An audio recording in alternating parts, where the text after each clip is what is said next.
Crowds in Istanbul protest the ongoing government crackdown on Kurdish rebels in Turkey's southeast, where a number of cities remain under curfew. Turkey moves to block the website of a political cartoonist after he publishes sketches linking the country to ISIL's oil trade. Two men are arrested after an attack on firemen and police officers sparks violent anti-Arab protests on the French island of Corsica.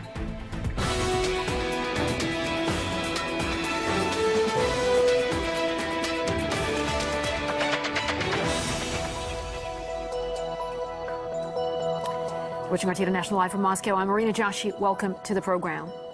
Now, crowds of trade union members are gathering in Istanbul to protest against the government's crackdown on Kurdish rebels across southeastern Turkey. Security forces have been targeting members of the Kurdistan Workers' Party, or PKK, which Turkey considers a terrorist organization. Curfews have been imposed in a number of cities with civilians caught up in fighting. People in the region's largest city took to the streets on Monday to protest the curfews, but were dispersed with tear gas and water cannon.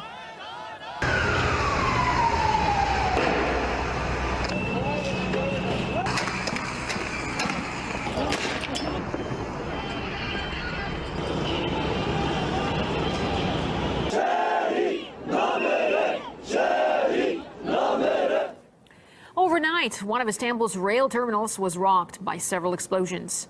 It's reported that a fuel tank and a truck caught fire, and there were no fatalities, and the driver was taken to hospital with minor injuries. Last week, there was an explosion at another of Istanbul's airports. A cleaner died in the blast. An armed Kurdish group later claimed they fired a mortar at the terminal in response to the crackdown on Kurds. Meanwhile, a Congress of Kurdish NGOs has called for constitutional reform to grant autonomy to Turkey's southeastern regions.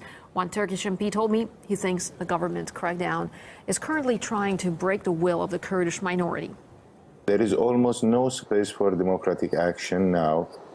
There has been so many protests against this curfews and the siege of towns, complete siege of towns, where curfews are still going on, like Sur, Dargeçit, Cizre, Slopi are some of these places.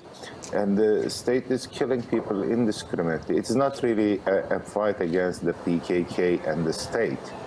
Now there is a total war in the Kurdish region, and the state forces are trying to break down the Kurds' political will and their demand for self-governance. Behind me, you can now see the work of Brazil-based political cartoonist Carlos Latouf. For over a decade, he's championed what he calls artistic activism by animating world leaders and global issues. Nothing is considered too controversial by the artist, who has put his own spin on themes including the Gaza war, the rise of ISIL, the Scottish referendum, and the Paris terror attacks. He's also known for his bold cartoons depicting Turkey's alleged links with ISIL, with President Erdogan featuring often. As a result, his work has caught the attention of Ankara, with Turkish authorities ordering his website be blocked.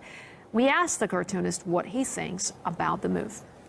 I have a blog, and I was contacted by the WordPress about a legal issue from the Turkish government. It's quite common in Turkey to have website banned. I'm very happy to realize my cartoons are prohibited by the government to be seen in Turkey because probably I'm doing something right. Turkey's repeated legal action against social media has also been ridiculed by Latouf. Ankara has previously issued nationwide bans against Twitter and YouTube, with Prime Minister Erdogan vowing to wipe out Twitter. The cartoonist explained his interest in Turkey's internal and international affairs. I work for news outlets. For news outlets, I've been paid because it's my job. I'm a professional cartoonist. But I also make cartoons because I want to express my views. The cartoons about Erdogan, for example, about Turkey, mostly of them I made for free because I want to express myself. I don't need to be paid to be against the government ruled by Erdogan.